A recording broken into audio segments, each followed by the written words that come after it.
Thank you for joining us today for our discussion on confronting the criminalization of Blackness in the criminal legal system. My name is Lucian Dervan, and I'm a law professor at Belmont University College of Law in Nashville, Tennessee. I had the honor of serving as chair of the American Bar Association Criminal Justice Section last year and have the privilege of moderating the conversation today with the current and future chairs of the section. Kim Parker, our current chair, April Frazier Camara, our chair-elect, and Wayne McKenzie, our first vice chair, who will become chair-elect next bar year. Our format is to focus on three introductory and pressing issues regarding the criminalization of Blackness in the criminal legal system. This is merely the beginning of what we hope will be a series of webinars and projects of the criminal justice section related to this important topic. For the first hour of our discussion today, we will hear from the current and future chairs of the section as they reflect and comment on where we find ourselves today and what the future might hold. We will then spend the last 30 minutes of the webinar hearing from you, both your questions and your comments, particularly regarding how we might all move forward together. If you have questions as we move through the first hour, I encourage you to share them on the Q&A function, where we'll be collecting comments for use later in our session. It was almost 2 weeks ago that George Floyd entered a convenience store in Minneapolis, Minnesota, and allegedly used a fake $20 bill to make a purchase. Minutes later, he would be on the ground in handcuffs, a police officer with his knee on his neck. If you have not watched the full video made by citizens who saw this all unfold, I implore you to do so. It is a disturbing and heart-wrenching video, but it tells the story of what is happening in a way retellings cannot capture. For 8 minutes and 46 seconds, Derek Chauvin presses his knee into George Floyd's neck. George Floyd cries out with his last breaths for help. "Mama, please, I can't breathe." Bystanders arrive and begin yelling at the police to stop, saying things like, "He can't breathe. Does he have a pulse? Check for a pulse. Let me see a pulse. He's not moving. You really just killed that man." A little over 5 minutes into the time, Derek Chauvin's knee is pressing down on George Floyd's neck, restricting his breathing. George Floyd loses consciousness. Lying handcuffed and helpless on the ground, Derek Chauvin continues to press on his neck for an additional 2 minutes and 53 seconds as the crowd cries out for mercy. Only after paramedics arrive does Derek Chauvin lift his knee from the neck of the limp body. Paramedics load George Floyd into an ambulance and try to resuscitate him for almost an hour, but to no avail. George Floyd is gone. As video of the encounter begins to circulate on social media later that evening, condemnation quickly comes. Within 17 hours of the killing, the mayor of Minneapolis had fired the 4 officers involved, saying, "Being Black in America should not be a death sentence. When you hear someone calling for help, you're supposed to help." This officer failed in the most basic human sense. And earlier this week, Derek Chauvin was charged with second-degree murder, and the other 3 officers were charged as accomplices, charges that carry potential sentences of 40 years in prison. We meet today as protesters continue to march in the streets, demanding that we as a country take action to stop these killings. And how could we not demand such change? The list of the names of people of color who have been killed by police is long and continues to lengthen. And in addressing these killings, we must ask ourselves about the larger issue of systemic racism in our country, in our communities, and in our institutions. Yesterday, the Washington State Supreme Court issued a letter to the legal community, saying in part, quote, "We continue to see racialized policing and the overrepresentation of Black Americans in every stage of our criminal and juvenile justice systems. Our institutions remain affected by the vestiges of slavery, Jim Crow laws that were never dismantled, and racist court decisions that were never disavowed. As judges, we must recognize the role we have played in devaluing Black lives. As we meet today, we must also ask ourselves, what role have lawyers played? And what role can lawyers now embrace to help achieve justice by eliminating racism? Beyond this, what are the things we must do as a nation, as communities, as advocates, and as individuals to see equality become a reality?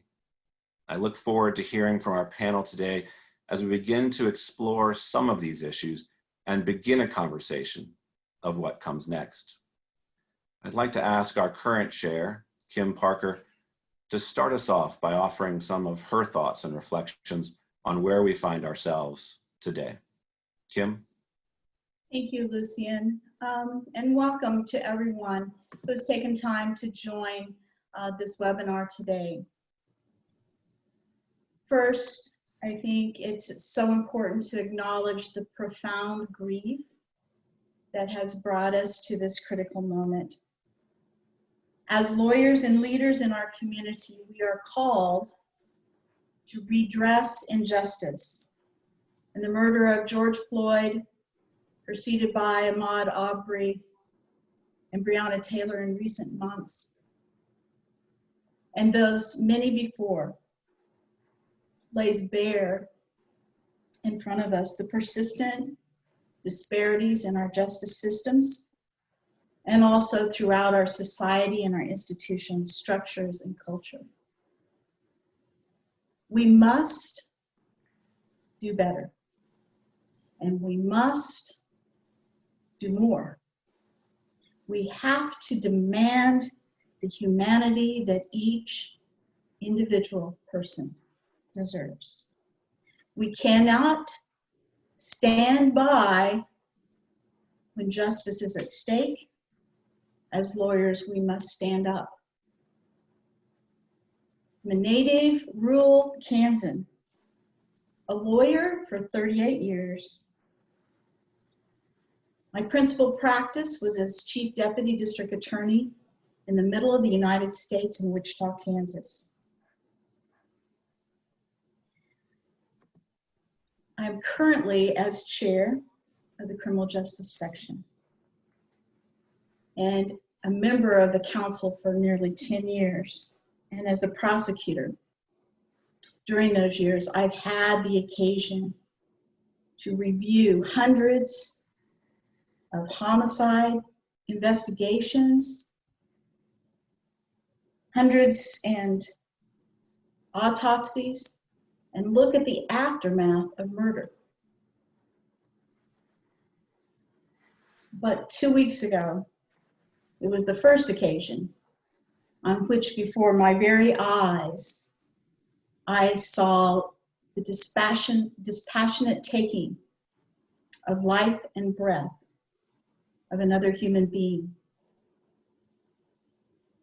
Not only that, but it was taken by an individual sworn to protect human lives. Prosecutors and all lawyers are called to be ministers of justice. And as prosecutors, we are called to carry the fiduciary duty that is derived from the people who elect us and appoint us. As a white person, thinking about doing this webinar and about what I am currently confronted with as a member of the ABA Criminal Justice Section, as a leader in the ABA Criminal Justice Section, as a leader in my community, it's so important that I first acknowledge my ignorance. The white people in our nation must do that. And then start listening and learning and reading and viewing and researching. We must then, as the next step, engage in the hard conversations. As white people of integrity that have tried and worked to acknowledge the disparities in our system, that we ask the question, Must we forever bear the sins of our fathers? It's not me, but it is. The blood is spilling through our fingers. It is here now, and we are called to act. When we fail to listen and we fail to take action, we are part of the problem. Thank you, Lucian. Thank you for those powerful words, Kim. April, our chair-elect, would you please share some thoughts with our audience? So I think it's really interesting when we talk about what happened to George Floyd. The brutal, and I will use the word lynching, that happened in public view is a long history of state-sanctioned violence against the Black community. It started 401 years ago when when the first African person was brought to the coast in America, and it has continued through a legalized system, and not just the criminal legal system, but the legal system in America. And so while I'm very, I'm glad we're having the conversation, I do want to start out by acknowledging that the silence from well-meaning people who are trying to advance criminal justice reform, the silence about racial violence against Black people, the silence about racial equity, the silence about the problem that we have in this country dealing with race, has caused many, many, many lives to be lost. And when Kim talks about us or white people owning the blood that's on their hands, I think we all have to start as members of the American Bar Association to own and reckon with the fact that our silence has caused harm to the Black community. And so when people say, what can I do? Think about the fact that you were not asking that question weeks ago, or when you sat through a meeting when a Black colleague or another person raised issues of race and equity, how you comfortably walked away from those tables and continued to advance the criminal legal policies that made you comfortable. So I think the first thing is to acknowledge the pain and the suffering that has been caused by the silence. And you don't have to physically put your neck on physically put your knee on the neck of a Black person to cause harm in the community. And so I'll just end my initial remarks by saying, first of all, it's not just the criminal legal system, it's everything. And second, you are killing us every day. And so I'm not sure if it's more comfortable to have a sudden death, the one that we saw issued to George Floyd, or the gradual death that's being perpetuated on our communities every day. When you handcuff the 12-year-old and you send children to prison, and when we have to watch our loved ones and our family members have contact with this brutal, racially oppressive system and return back home to us never the same. You are killing us every day.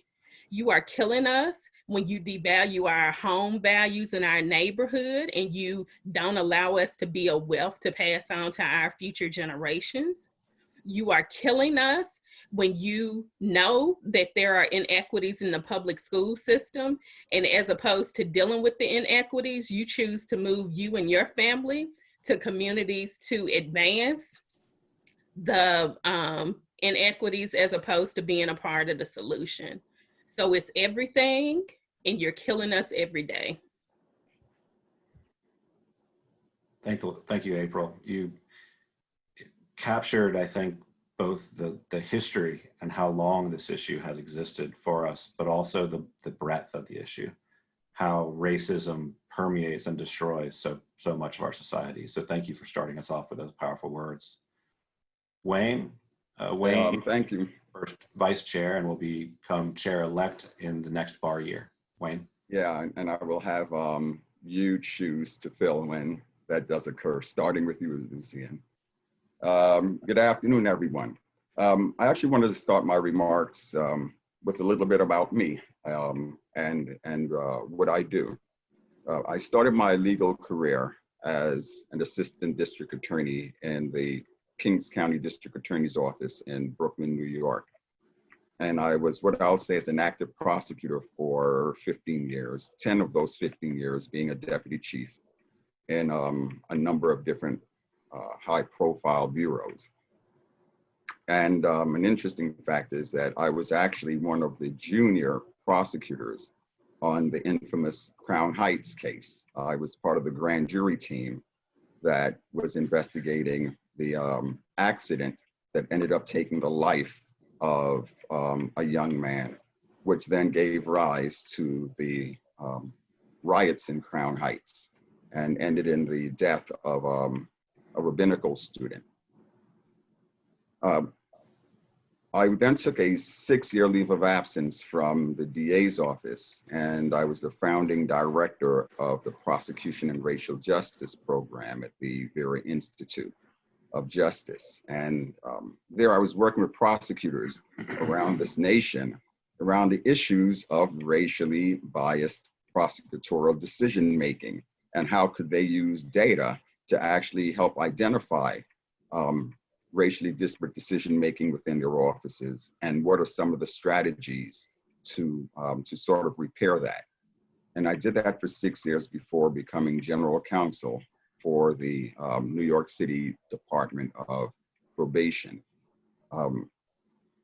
Also, as part of that journey, I happen to be the national president of the National Black Prosecutors Association for 2 years. But you know what? That's what I do. Let me tell you though, and what's more important is who I am. I'm the second youngest of 9 children, 7 boys and 2 girls, of South American and Caribbean descent, who spent my childhood in Guyana, South America, and the South Bronx. My family's history in this country started with my maternal grandmother, who arrived by boat through Ellis Island to start my family's legacy in this country.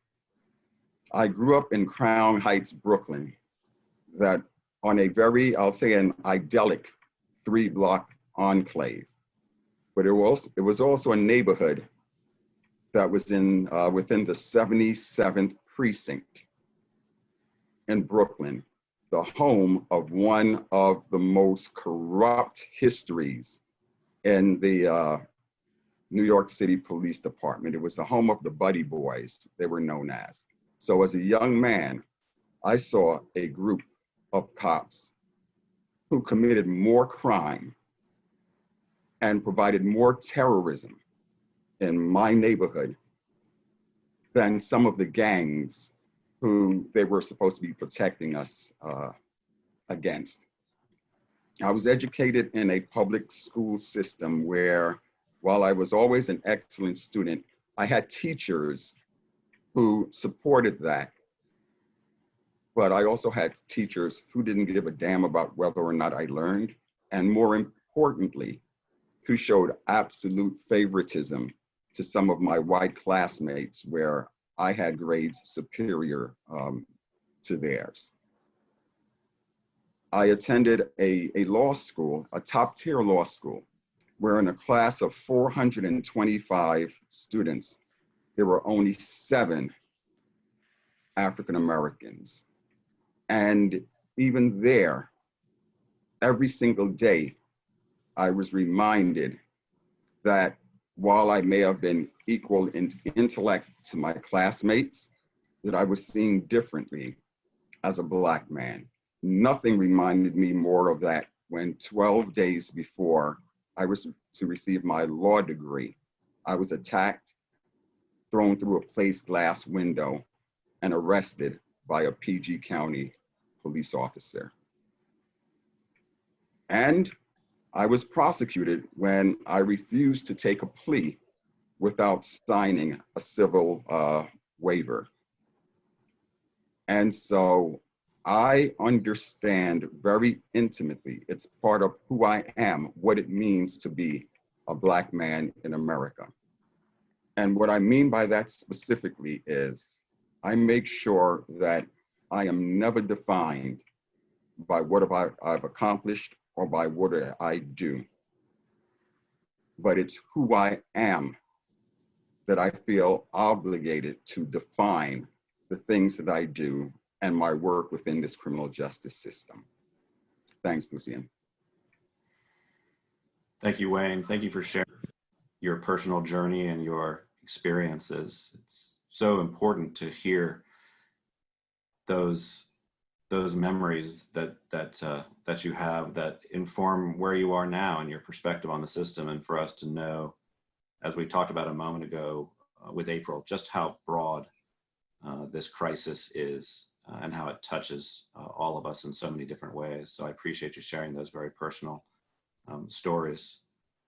Before we begin to look at some very specific issues that we as a group, we met in preparation for our webinar and talked about what issues we wanted to focus on in this, which is again a starting place for this conversation, one that will continue in many different ways moving forward. But before we get to those topics that we selected as a group to focus on, I wanted to ask Kim, as our current chair, just to spend a few moments with us to talk a little bit about the ABA criminal justice section and what we do, in part because at the end of the program today, in that last 30 minutes, we're going to be asking for the audience to participate by helping us identify things that we can do as a criminal justice section, things that we can do as lawyers, for example.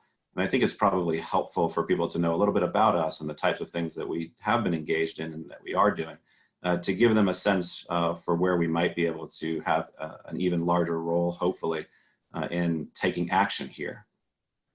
Kim? Thank you, Lucian.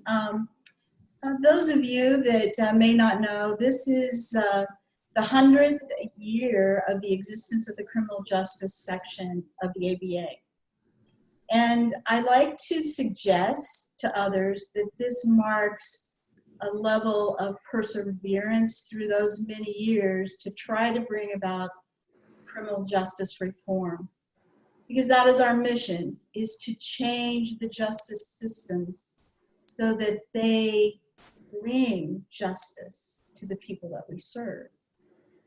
And hearing the stories that you have from Wayne today and the comments from April, we need more people, and in order to do the work that needs to be done and to persevere into the next 100 years. We want to set a model in the criminal justice section to say that we do not shy away from the hard conversations. And if it's not been a start before, let it be today. We set a model for a collaboration of prosecutors, defenders, judges, others involved in the criminal justice system. We invite associate non-lawyer members in parole, probation, corrections, law enforcement, to bring together individuals who have different perspectives, who have different voices, and collaborate together to bring about reformative change. It's easy for us to talk and have the hard conversations with people of like mind. And what our section does is to bring people who have different ideas and different experiences and different realities to bring us to a place where we can have some justice. We stand in our section and strive to bring greater diversity. We honor that. We intentionally are committed to that. We require inclusion, and we demand equity. We want to represent that long table of diverse views. So with our 50+ committees and task forces, working on things like collateral consequences, one of our finest projects over the last several years, looking at things like reentry, alternative sentencing, diversions, restorative justice, juvenile justice. And one of our finest projects, if you haven't had a copy of this book, Enhancing Justice, Reducing Bias, and the implementation of trainings across the US, edited by our own council member, Sarah Ridfield, who gathered together a wonderful group of diverse co-authors, including our own and past chair, Judge Bernice Donald, has started a way for us to look at how to reduce disparities in our justice system. This is published and can be found at the ABA website, published by our own publishing company. You can also find it on Amazon and other book places. We want today to stand for a platform and the start of the platform for those unheard voices about racism and about the criminalization of Blackness in America. So if you're not a member, especially if you're a young lawyer or a law student, we need you.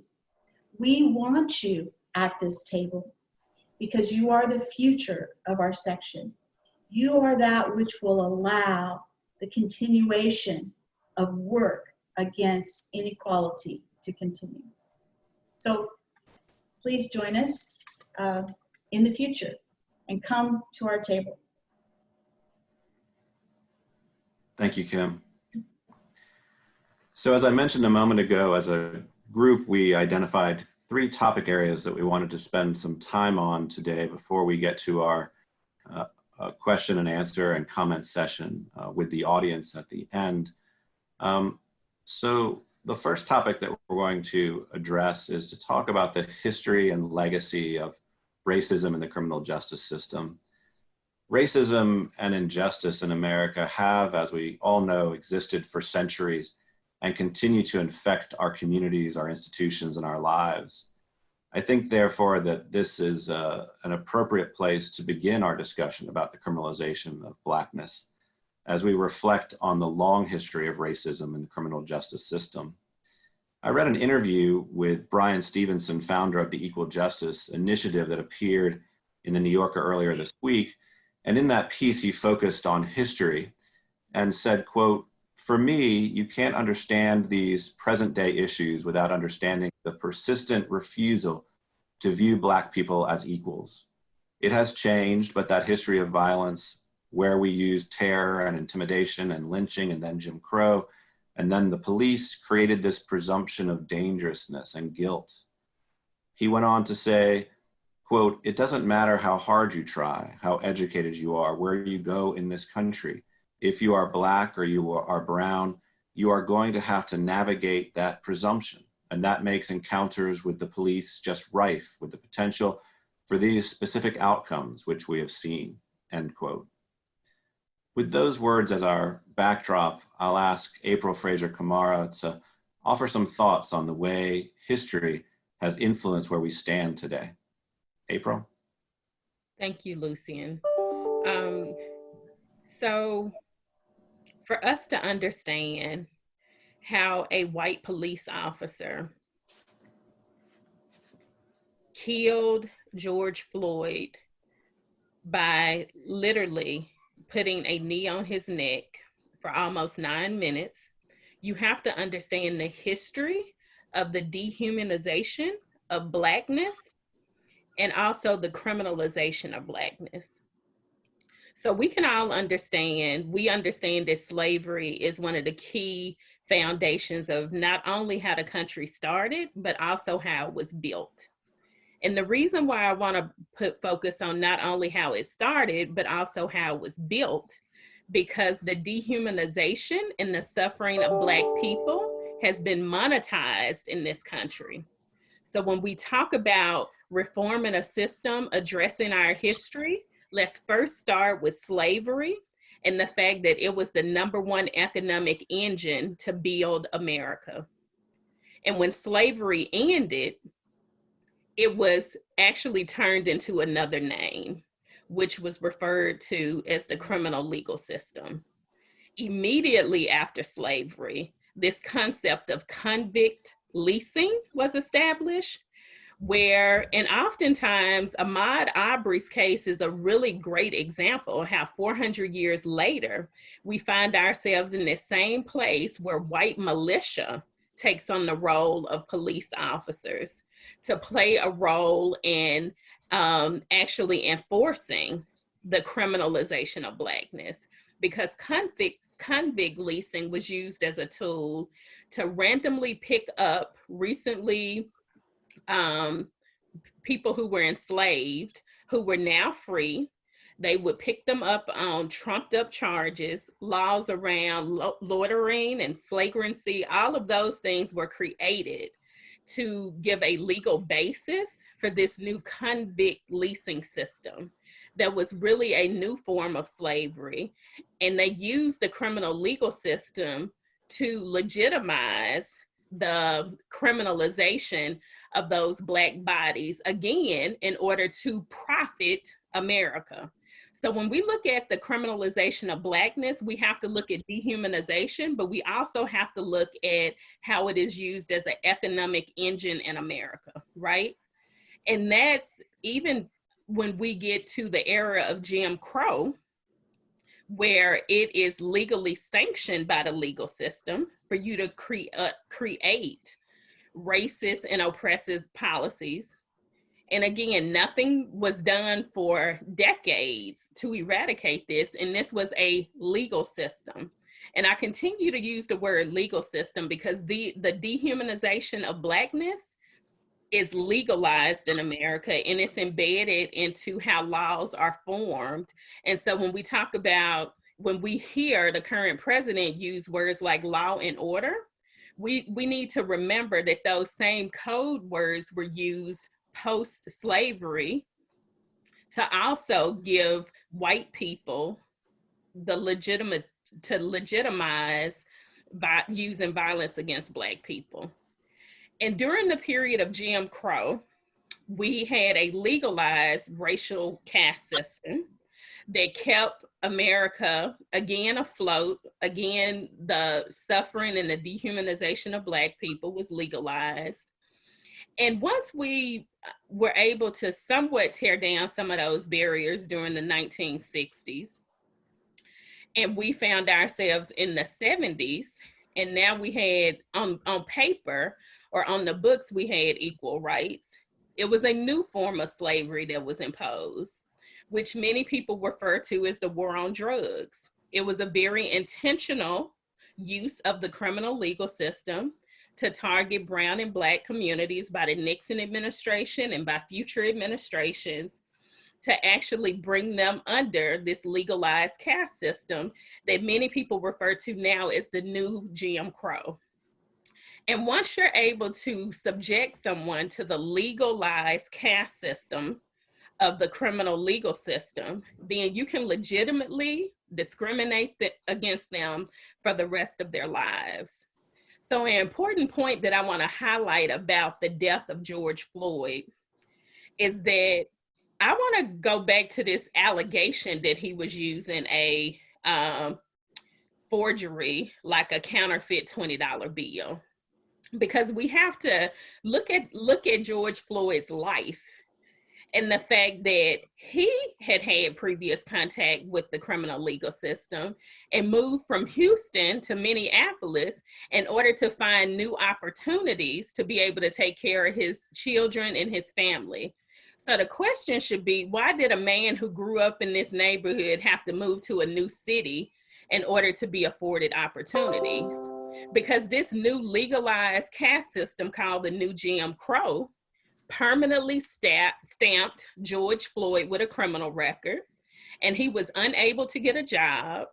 So whatever most people are facing right now with COVID-19, this brother was facing the reality that when he lost his job due to COVID-19, he was going to be climbing a mountain to be able to secure a new job, because he understood that he is now a part of this legalized caste system called people with criminal records, where the country are legally able to discriminate against him for the rest of his life and to deny him opportunities that make it impossible to be able to take care of him and his family.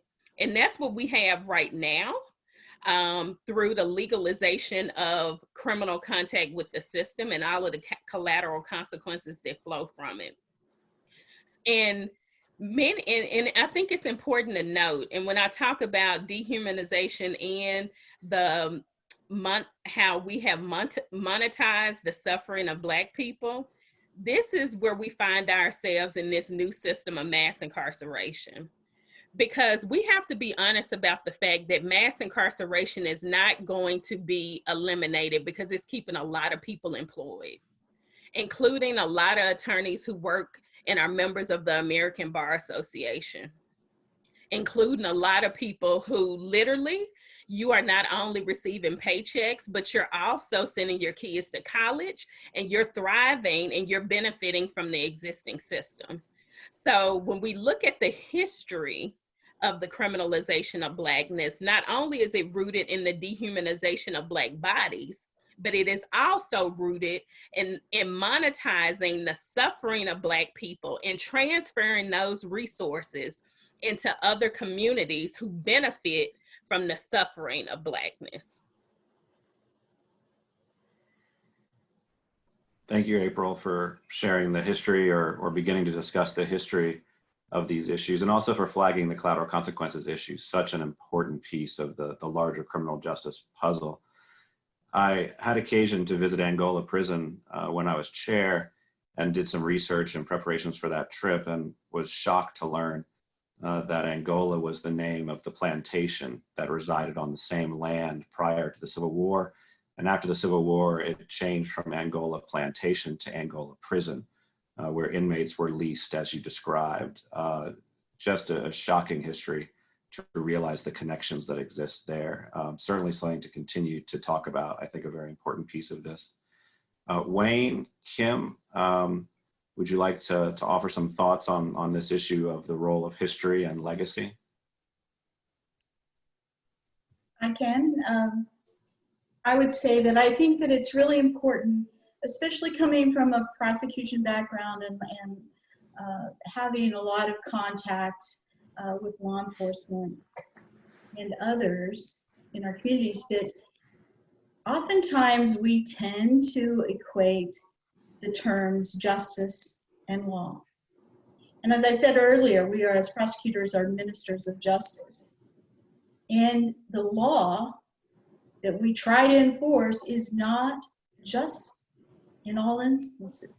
And we must look to that, and we need to take a top to bottom look at what are our statutory crimes.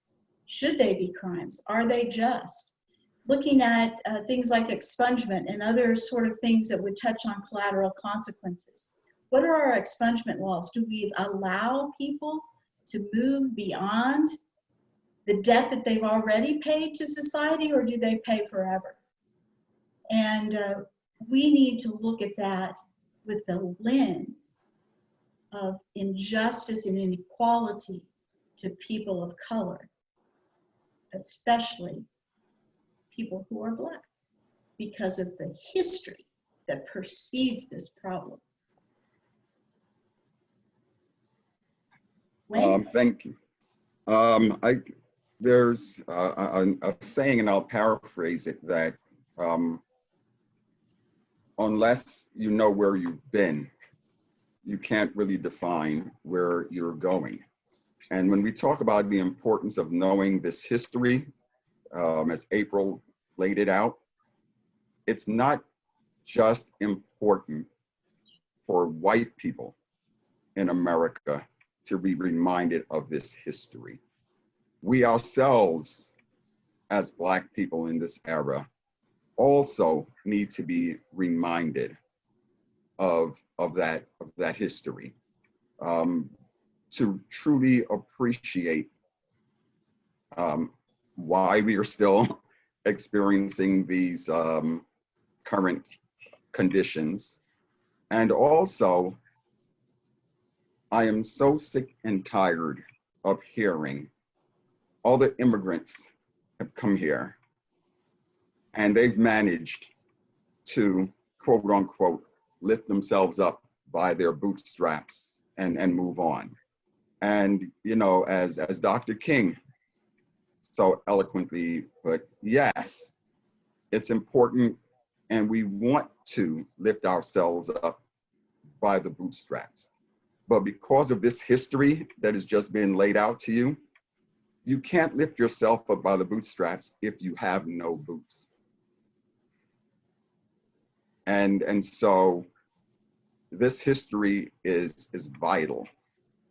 It's vital, and it's more relevant now than ever before for all of America. America has yet to fully confront and answer for its legacy of slavery and to do right by the individuals who have suffered centuries of slavery in one form or another.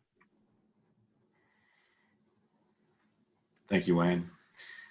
We could obviously continue talking about this aspect, this topic today, but we did want to try to get through 3 different issues so that we could use this as a starting place for more detailed and more in-depth conversations later. So I want to move our conversation now to focus on a particular part of our criminal justice system, and that is the police, and in particular, the policing of Black communities. You don't need to watch the protests that have taken place around the country this week to know that there is a deep and fundamental crisis with policing in our country, particularly when it comes to policing Black communities.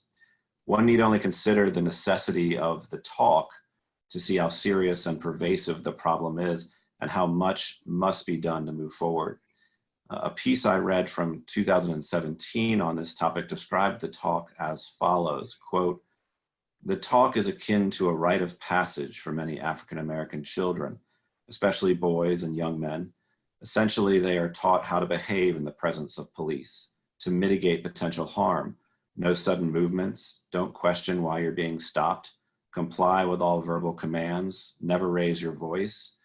The piece ended the description by saying that the goal was to, quote, "make it home alive." As we know, not everyone does. I'd like to ask Kim Parker to begin our discussion of policing. Where do we start our path forward, given this long history of racism, and given that we continue to see the list of people of color killed by police continue to grow? Kim? I have to admit that this is a very difficult place. I mean, to the extent when we talked about picking topics, trying to narrow our focus here, it was difficult. Which topic would need the most conversation on? And clearly, the screams we hear from the streets and in our communities, from the protesters, from the rioting, from the looting, and as Martin Luther King said, rioting is the language of the unheard.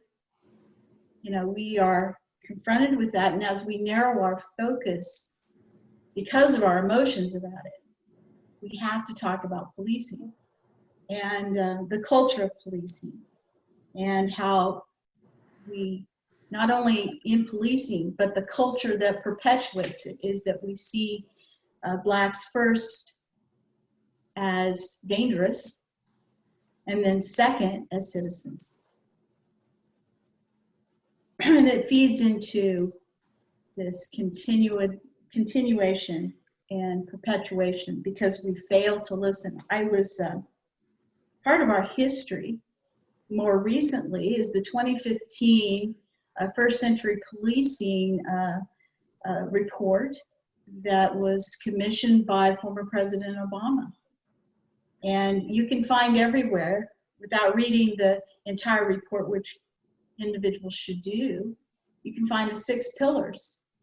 And what is striking about the 6 pillars is they fail, unbelievably fail to mention discrimination, racism, inequality. Those words do not exist in the pillars. So we, again, have not done enough. So in thinking about police accountability, I know we're running short on time, and one of the things we want to do is listen to this audience. And I just, some of the things that have come up is looking to things like lawyers are governed by disciplinary boards and ethics codes. Those types of oversight do not exist of police in many circumstances. Maybe here and there, but as a profession that demands a level of integrity in their work, should not have ethics codes that lawyers adhere to or are required to adhere to, doctors, others in medical professions and other professions. We may talk about what we do in anti-bullying campaigns, is trying to make sure that we have officers on the street who are trained and educated and willing to act boldly, to intervene, peer-to-peer intervention programs. We may look at, and the US Supreme Court may soon look at, the question of qualified immunity. Can we hide behind qualified immunity to allow acts of misconduct to continue? Should we look at ensuring that there are independent investigations of police misconduct in our communities? And should we involve citizens in those reviews? Larger questions also might consider whether or not police unions and police contracts are getting in the way of justice and are determining what is justice.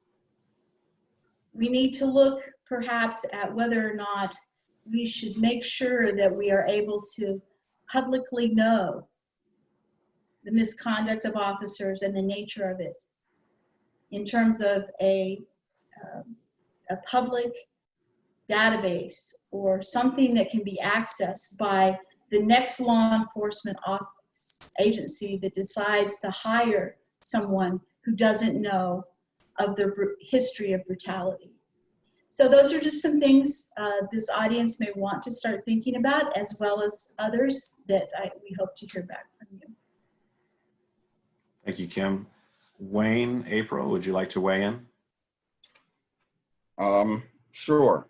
So in my introductory remarks, I mentioned about growing up in Crown Heights and my experiences with those individuals in blue that policed and terrorized my community. Throughout my years, oh, and I also mentioned my interaction with the police officers who threw me through a plate glass window 12 days before I graduated. Throughout my professional career, and in particularly as a prosecutor, I can say that I've had the opportunity to interact with far more police officers than I think the average person on the street.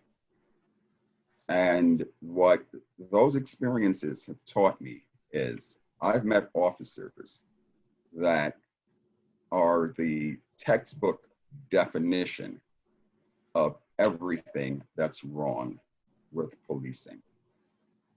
I've also met some amazingly dedicated men and women, some that have actually lost their lives in the line of duty.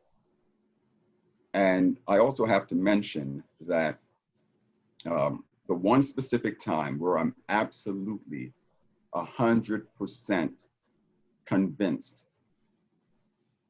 that I was about to convict an innocent person. It was a detective who came to me and went against his undercover team and said that he thought they had the wrong person. He blew up his team by defending someone who was a known drug dealer, but he felt had absolutely nothing to do with selling guns to an undercover officer. And I remember being paged on a Sunday with him asking me, what am I doing?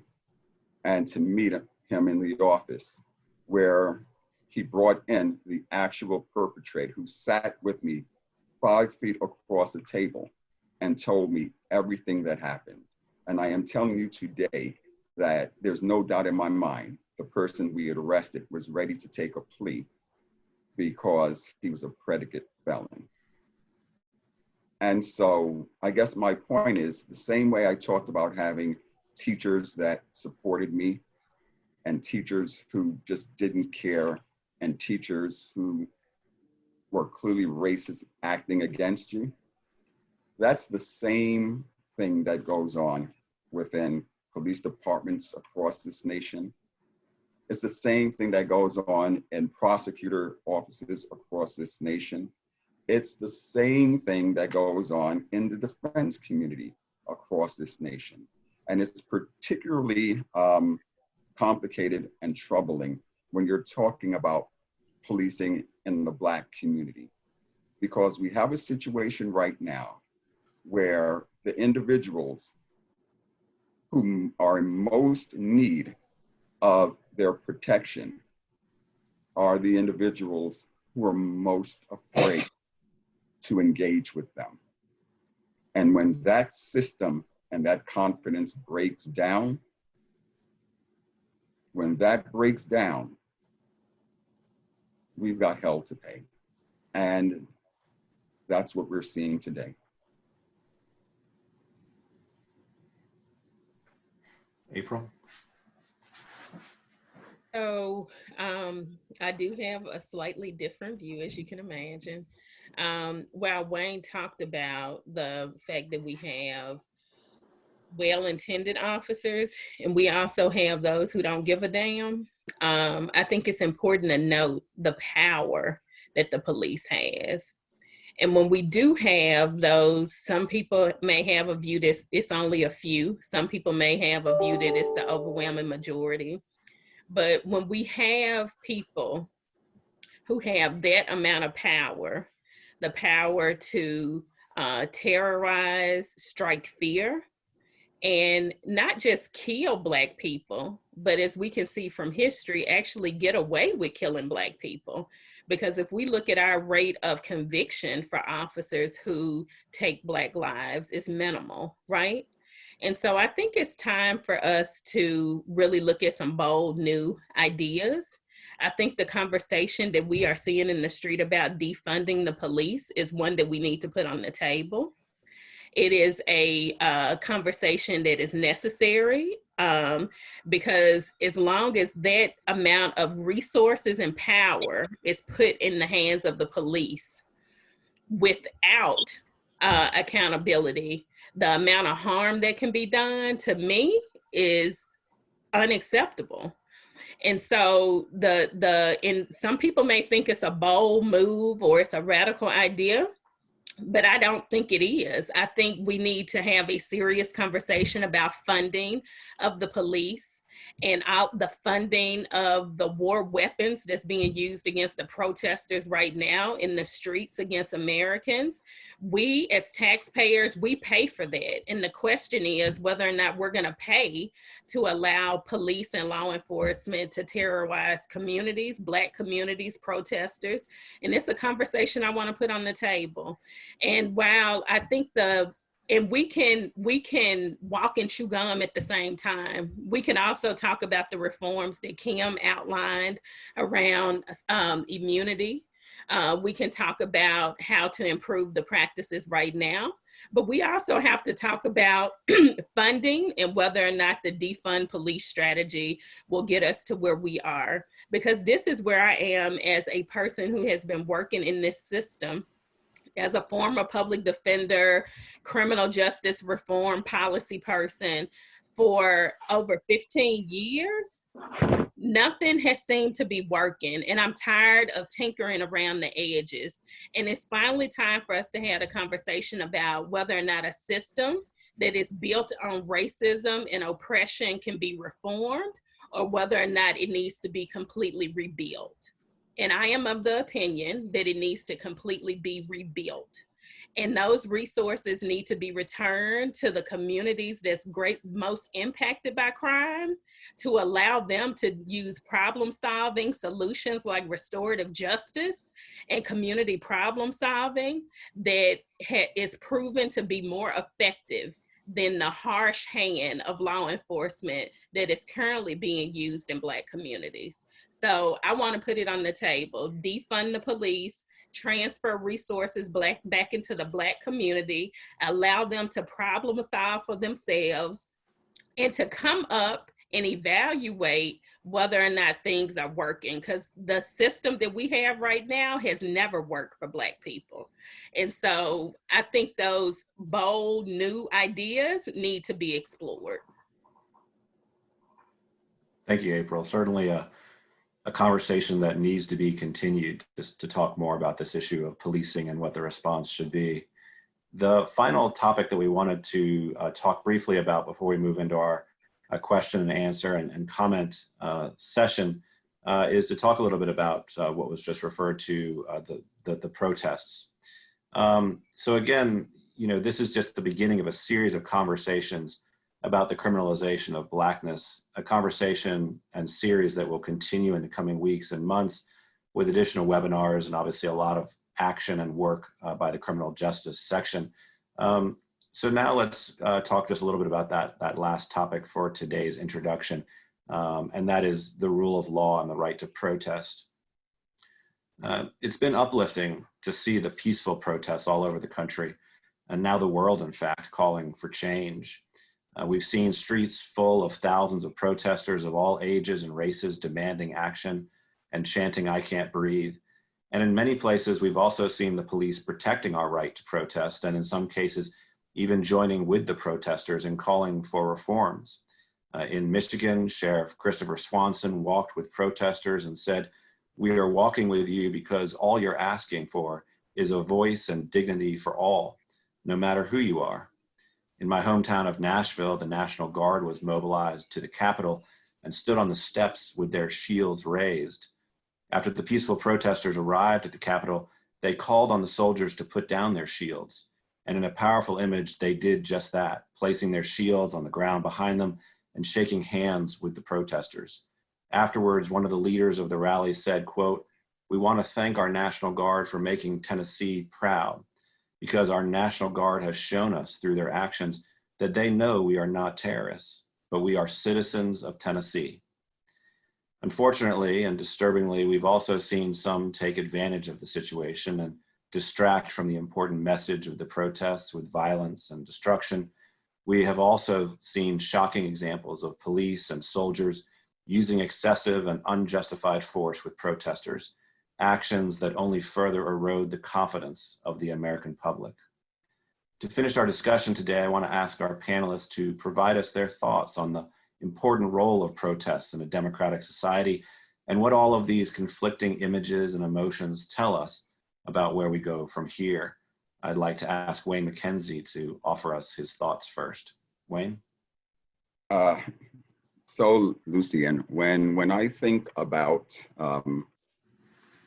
the constitutional protected right of freedom to assembly, and more importantly, the right to peacefully assemble. It takes me first back to the 60s, and once again, Dr. King and people of all colors and ethnicities who were peacefully assembling and protesting for rights. And it takes me back to as they were attempting to exercise this constitutionally protected right of assembly, they were actually subject to state-sponsored violence, right? They had police canine dogs set on them. They had high-pressure hoses from fire departments turned on them. They had tear gas bombarded upon them and were beaten by baton welding officers. All because they were trying to exercise what is a constitutionally protected right, the right to the freedom of peaceful assembly. I then moved to, and I'm taken up to 1995 and the Million Man March in our nation's capital, when Black men peacefully assembled in Washington, D.C. to actually protest and advocate for the basic fundamental human rights, the abrogation of which actually leads to what we're seeing today. And I remember the void that I feel, because I figuratively and literally could not get on the bus to Washington, D.C. I had just been released from the hospital after having reconstructed knee surgery. I had torn my ACL and my ML. And to this very day, when my friends and my other peers at Black men get together and they talk about the camaraderie, the brotherhood, even the optimism that they felt that day in Washington, D.C., I feel empty that I was not able to exercise my constitutional rights and to be there. And then about 48 hours ago, I experienced fear.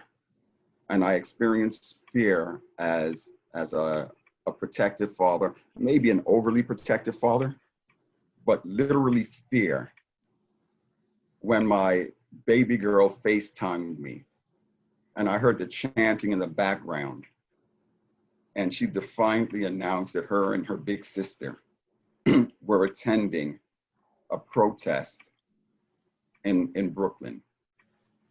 You know, they left the comfort of their home and the relative security of their neighborhood because they were hurting. They were experiencing something for the first time in their young lives. They're coming into their own and understanding and appreciating what it means to be Black in America. And that fear, all of a sudden, started to be replaced with pride, knowing that they wanted to be active participants, and my girls, they wanted their voices to be heard. Now, I'm gonna keep it real. It wasn't until I heard they were safely back home that my heart started to bust with pride, you know, but I could not be more proud of the stance that they have decided to take against these injustices. But I've got to come full circle, and I can't end my comments without talking about one more peaceful assembly. And once again, it was in the nation's capital. And once again, those individuals exercising their constitutionally protected rights were subjected to tear gas and were subjected to government-sponsored law enforcement, preventing them from exercising their constitutional rights.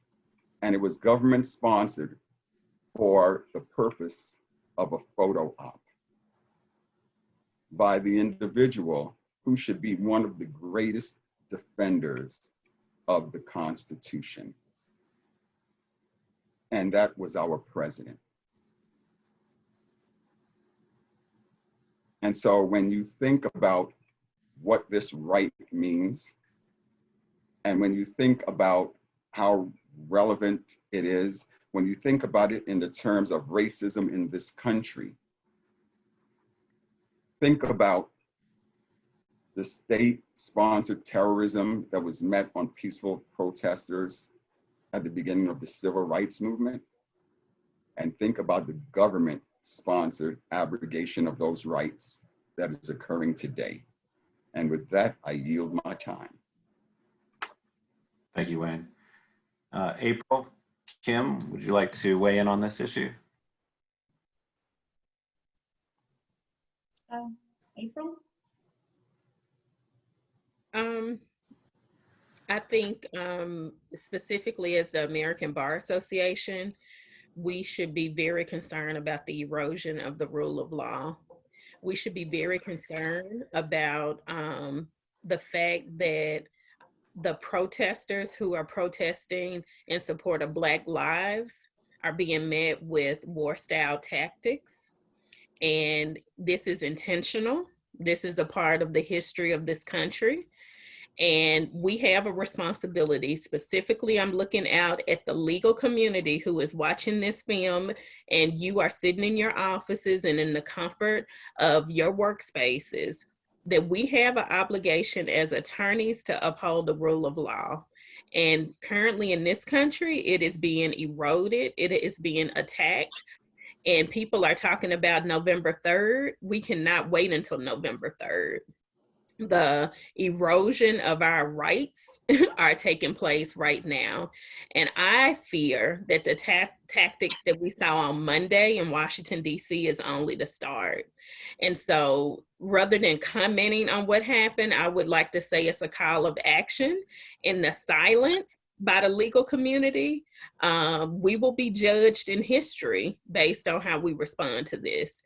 And I think that we have a legal obligation as attorneys to speak out, and not just speak out about it, but actually put our bodies and our privilege on the line to prevent the erosion of the rule of law in America. So I'm waiting to see what the American Bar Association is going to do and what we're going to do as a criminal justice section. And, you know, I have publicly said this, and I'll say it again.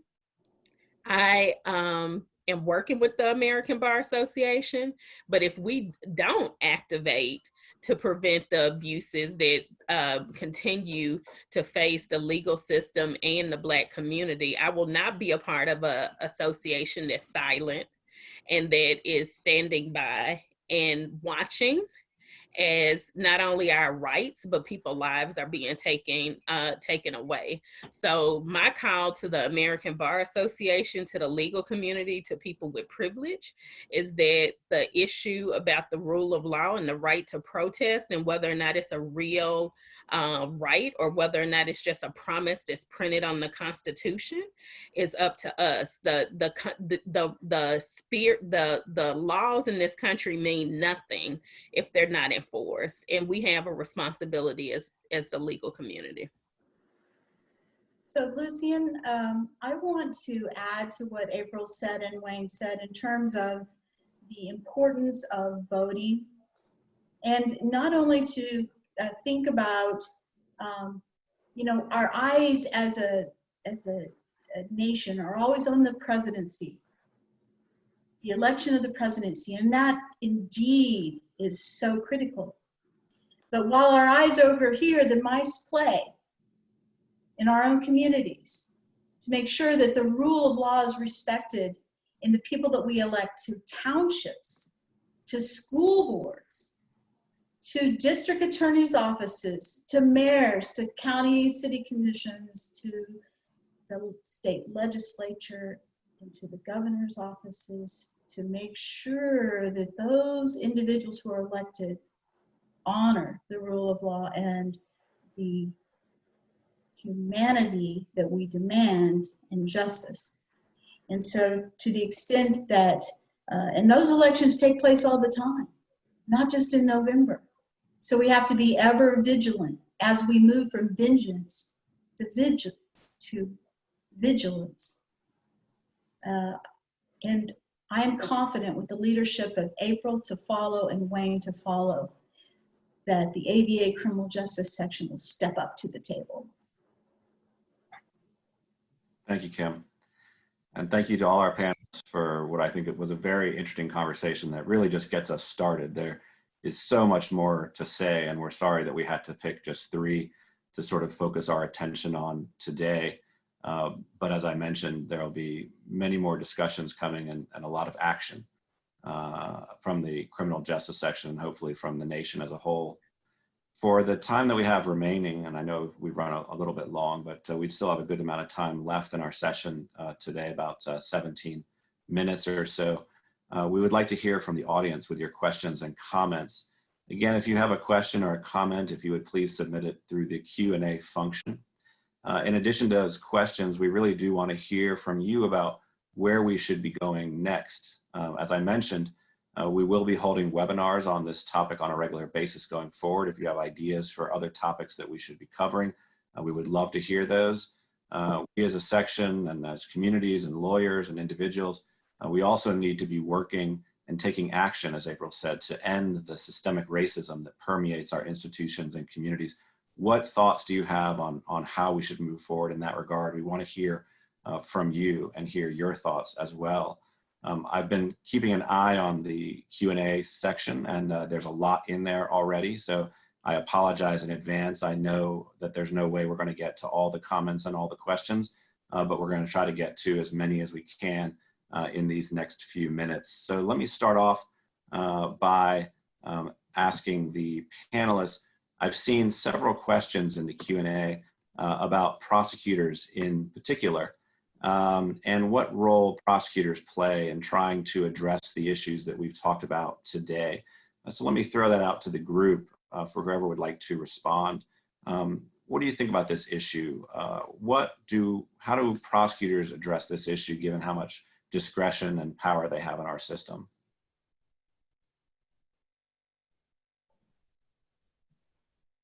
Lucian and Wayne, as a former prosecutor, and Kim, I just want to give a shout out to Marilyn Mosby in Baltimore, because I think her leadership modeled the way, and everybody take jabs at her for not winning the Freddie Gray cases, but she did an excellent job outlining it's more than prosecutors. The ones who do have the courage to step up and charge officers they make charges within a legalized system that is intentionally built not to be in favor of Black people. And so she talked about the barriers that's within the system. So I just want to say, in addition to talking about prosecutors, we have to talk about the fact that most of these cases are heard before judges and not juries. We have to talk about all of the different laws and immunities and defenses that police officers have, and they can bring up as a part of their defense. So in addition to having a conversation about prosecutors, let's have a conversation about the system and how it's designed to protect police officers,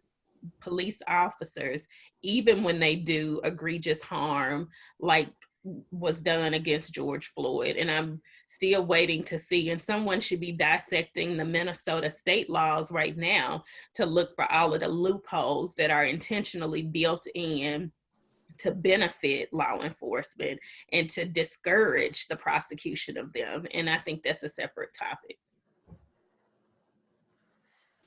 So Lucian, I think 2 things that are so central to preserving the institution of prosecutorial discretion are before us right now. And April already mentioned Marilyn Mosby, Kim Gardner, Kim Fox, other Black female district attorneys who have marked a model forward to do what many prosecutors are doing now, but it's not always well known, and that is to establish an independence between themselves and the police.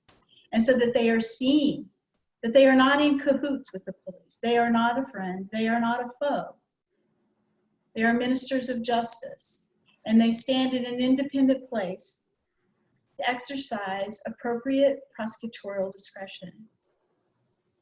I think it's also important that in seeing prosecutors move forward, that it's as basic as an understanding and developing a culture within a prosecution office that winning is not the game.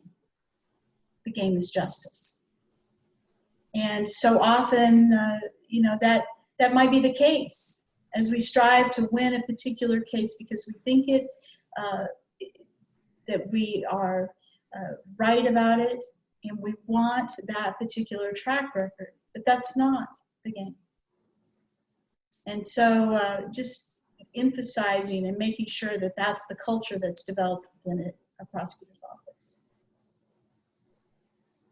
office. So my perspective on this is that I come from a perspective that the prosecutor is the most powerful actor in the criminal justice system.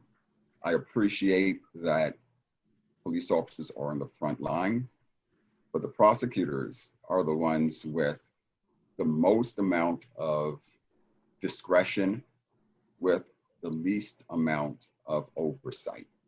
And since folks are giving shout outs, you know, I've got to acknowledge one prosecutor in my own backyard of Brooklyn, Eric Gonzalez, who's doing an amazing job at trying to change the entire paradigm in that office, where you need to look at cases and sort of justify any jail offer, that the default should be something other than jail. And so I think the voices of prosecutors, I think the leadership of prosecutors on this issue is extremely important. And it goes back to what I said earlier about, even in my own legal career, how I've brought my experiences to the table in terms of what I see as the role of a prosecutor. And that's why it's so vital that the chief prosecutors in offices around this nation should be more reflective of their communities. And I don't mean just in color, but I mean in culture as well. And when they get into these offices, that they're not defined once again by their title, but they use their experiences, not just to uphold the law, but truly to do justice, because those are not always the same thing. And as Kim mentioned, it goes back to that entire exercise of discretion and how you evaluate what the role of a prosecutor is. Let's be honest, a lot of us, when we were in those offices, we got promoted because of our conviction rates.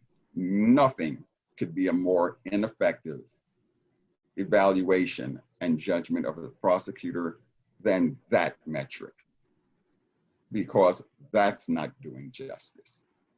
And so again, a powerful and pivotal role. And myself as a Black prosecutor, I understand the weight on my shoulders. I understand that at times, because of the racism and history of this country, it's questioned as to why I would have chosen a career as a prosecutor. I understand, however, that 90% of the time, the person on the other side of that table that's standing there being accused of a crime and the victim I'm speaking for are the identical people. And they're really hard and difficult choices to be made. But when there are those choices that need to be made, I would rather be at the table than not there at all. So that's sort of my perspective on that issue. Thank you. We have a number of law students who are watching today, and there have been questions about what law students can do. And I think by the same token, those who are not in law school, the youth of America, what can they do to affect change in this area?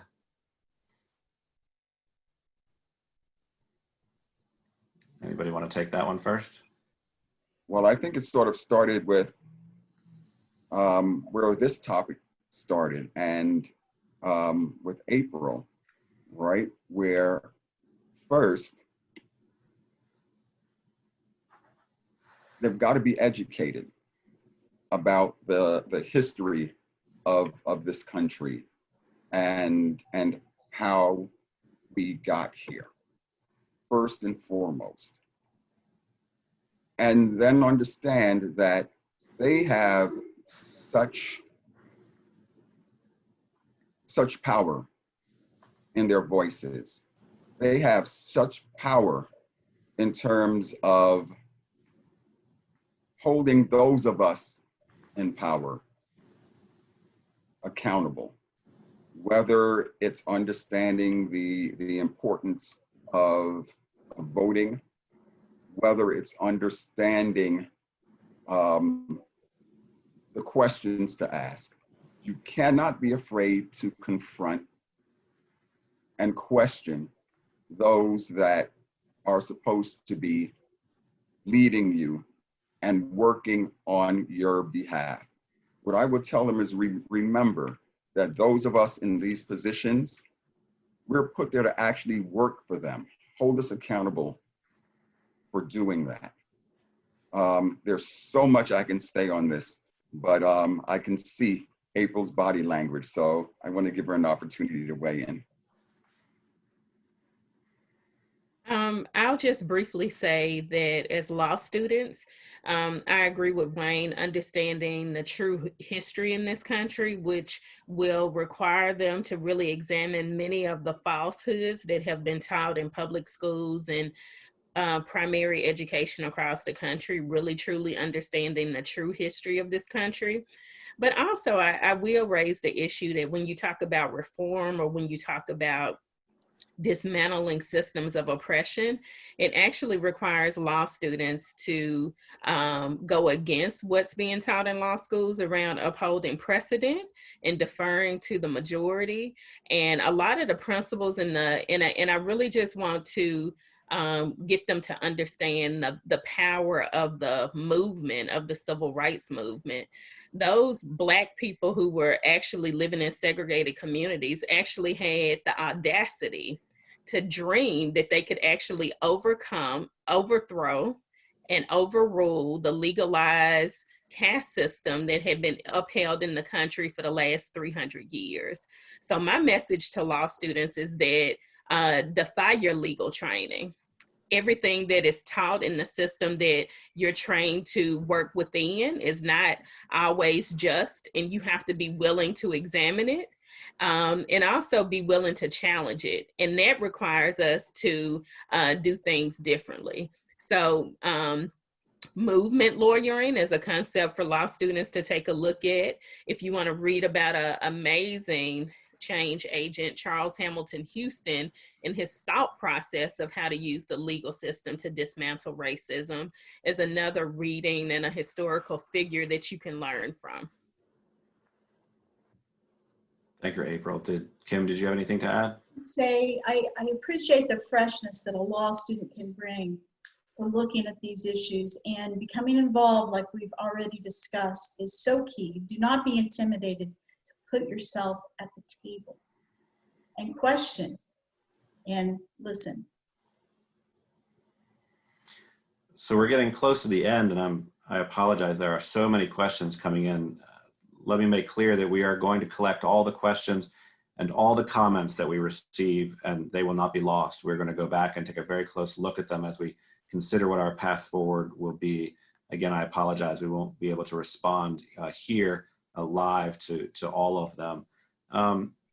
Let me ask sort of a combination of questions that I think captures a number of the questions that I've seen in the chat. Part of the questions are, talk a little bit more about what we're doing. In particular, there were questions about the implicit bias book that Kim had held up earlier. What things is this section doing right now? What are we doing? But also there's a real interest in hearing what are the actions that we're going to take in the future? What is the section going to do? And I know it's somewhat unfair because we only have a couple of minutes to go, but if I could throw both of those questions out to the group to respond to one or either, what kinds of things are we doing to affect change now? And what kinds of actions do we think that we're going to take in the future? What is our direction perhaps looking like? Kim, do you want to get us started as the current chair? Certainly. I will have to say I've come out of a month of meetings with the 4750 committees that we have working on almost anything that you can imagine in criminal justice. And I think that I have been inspired by the amount of work that they intend to do in terms of education and programming, as well as trying to work in their own local communities. And I feel like that is our calling, is to start at the base and work in our communities to listen and learn and bring about or bring attention to the issue of Blackness and the criminalization of Blackness in our criminal justice system. So working on the ground. I know that we have the ability to start a task force. I'm hoping that we can start almost immediately a task force that starts looking at policing and trying to make recommendations as to strong reform and real change in policing. But I know that April, in her year, which is coming up quickly, she has some amazing plans. April? Sure. So I'll become chair of the criminal justice section in August, and I am very clear that task forces and studies are not enough. So my year will be focused on action planning. We'll have a series of virtual town halls on the issue of race to raise awareness and perhaps educate. But each of the town halls will be linked to an action plan where we will ask the participants. We had over 300 people join us today on Zoom, and we had hundreds more on Facebook. We will be engaging you to actually ask you to activate the learning that you learned through the conversations. So we will have toolkits, checklists, guides that you can take back to your community. We will also be tracking your actions and holding you accountable to ask whether or not these conversations are changing practices. Because I am a believer that talking time is over for conversations. We must act. And so we will have action-oriented discussions about race, but specifically Blackness and the issues concerning Black Americans in the criminal legal system. Thank you, April. Before we go to Wayne, we've had several people who have asked, April, if you could please repeat some of the resources you mentioned and readings. Absolutely. So I referred people to learn more about the concept of movement lawyering, which is a concept that links the role of attorneys to a larger, broader social justice movement. I also referred to Charles Hamilton Houston, who is the creator of the legal precedent that overturned legalized segregation in this country through Brown versus Board of Education, and was the dean of Howard Law School. Charles Hamilton Houston, his writings on how to attack and overturn a legal criminal system or a legal caste system has informed my learning on how to dismantle racism.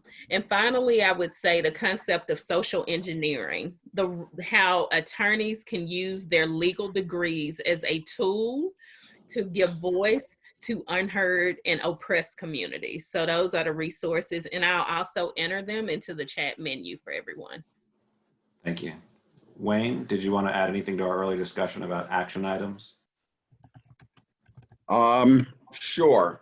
So with the move to decarcerate America, and with the dropping of the prison and jail populations in certain jurisdictions, which I pray continue, I think that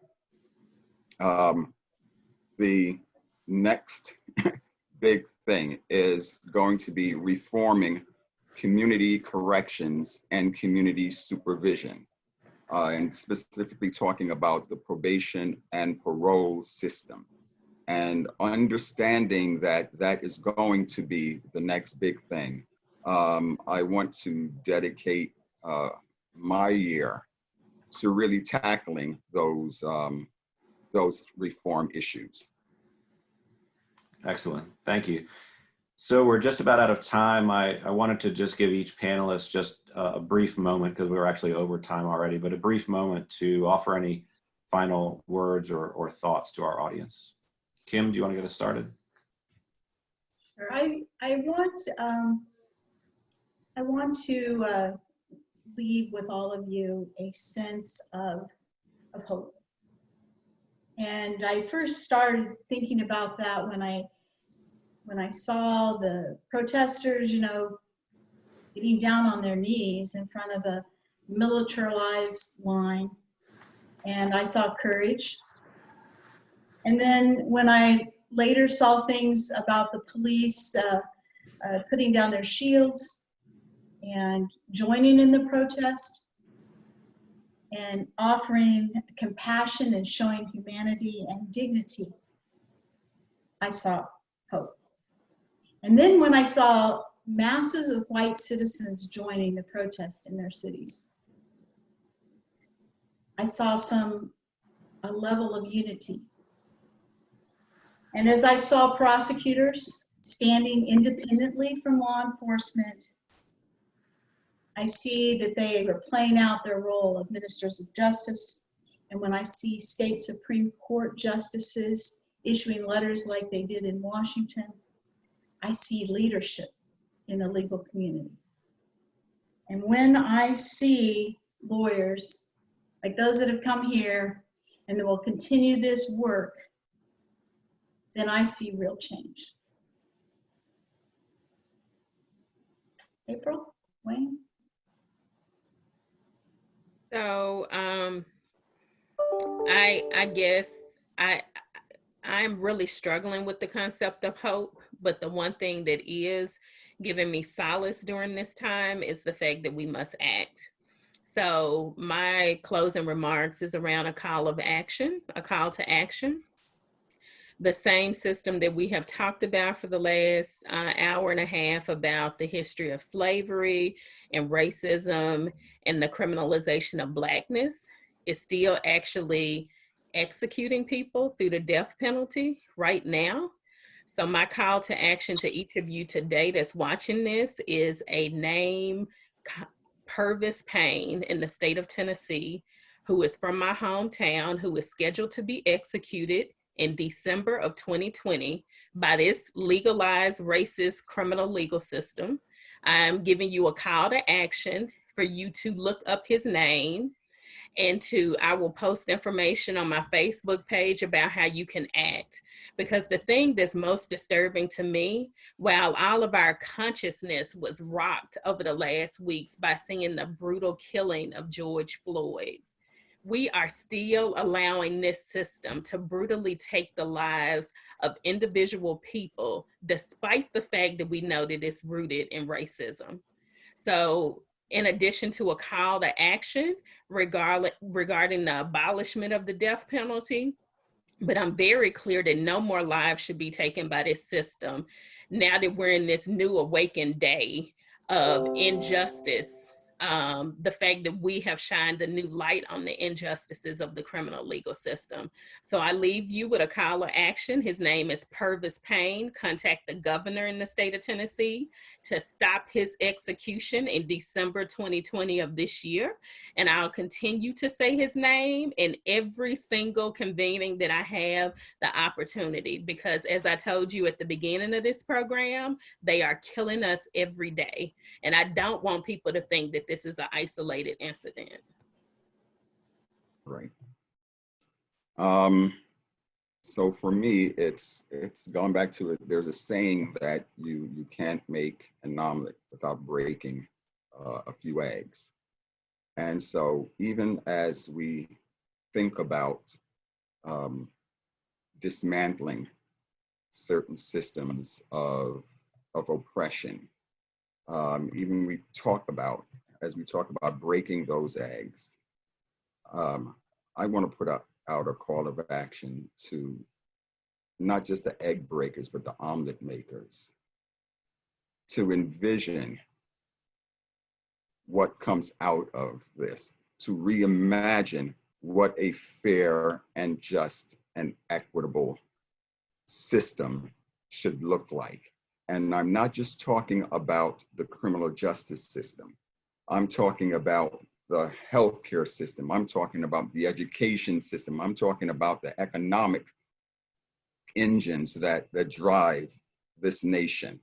Because until we address the oppression and the racism and the inequities in those systems, we will always have a challenge and injustice in the criminal justice system, because the criminal justice system isn't the solution to these issues. In fact, it's symptomatic of what ails America. So my challenge is to have these omelet makers, the vision to reimagine what justice looks like, to step forward and give us a hand in this journey and in this fight.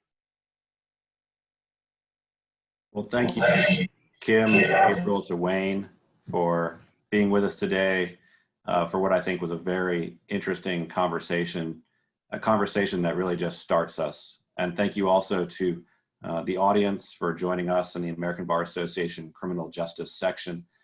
Please follow the work that we engage in. Join us, become a member. If you're a law student, become a member. If you're a lawyer, become a member. We need people to help us in the calls to action that we've been talking about, all of the work that we're about to undertake. We need you to be a part of that mission with us. And so we hope that we will see you joining us to participate in those activities. Reach out to us. We're all available to speak with you at any time to talk about what we can do as a section to bring about the change that we've talked about today. You can keep track of the work that we do also by checking our website. On the website, we post many of our publications, which contain additional information about the work that we're engaged in, and information about all the various committees that Kim was talking about that are engaged in the kind of work that you might want to be a part of or that you might want to weigh in with regards to. You've heard that we have a lot of plans and we are going to be very busy. And as a section, we've been working on criminal justice for, as you've heard, 100 years now, but we have not done enough and we have failed. And we are ready to do the work that has to be done now to make sure that that failure does not continue into the future. And so I hope you'll join us as a section. I hope you'll join us for future webinars. And thank you again for being with us today. Goodbye.